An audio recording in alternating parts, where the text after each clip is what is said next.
gatatu rikoria rero nigo arigania habegeno bedini ya abakorino ase nyumba enene yobora ya State House ase county ya Nairobi asomura ibwense hatebire nigo oborai bwae harache kwaneke buna nkobwatera na ari ne kanisa erigo chikwaneke abananchi nkonyara bare obokoreri burobuya na asa atebire enyumba enene yobora ya State House nigo egoire emirango goche ase abakenya bonsi goikira na sensemeyo erigo sanganere ebirengerio unenchire moyo kwaneke ngokini aro obokoreri bwae bokogenderia nsi ya Kenya.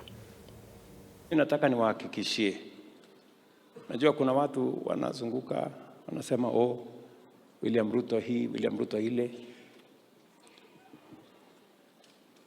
Hii jamii ya Korino, mimi nilianza na nyinyi, mulikuja kunitafuta, mimi nikawatafuta. Ni kweli ama si kweli? Tumetembea safari moja, si ni kweli? Katika safari yetu hatujaulizana wewe ni wa kabila gani, wewe ni kutoka jamii gani.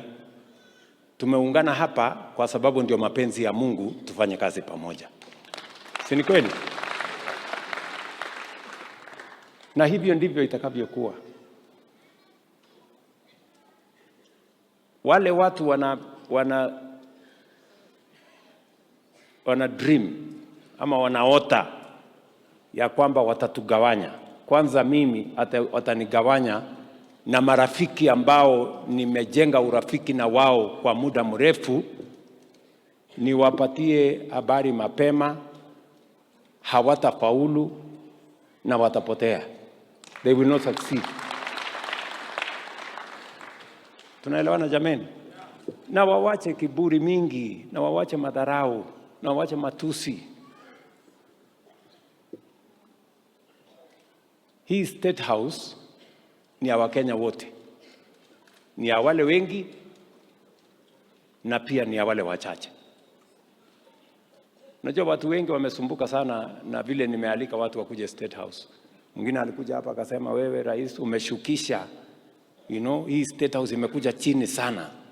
Watu wale reja wanakuja hapa. Hapa inatakana marais, balozi, sijui na nani, wadosi, wale watu wana pesa.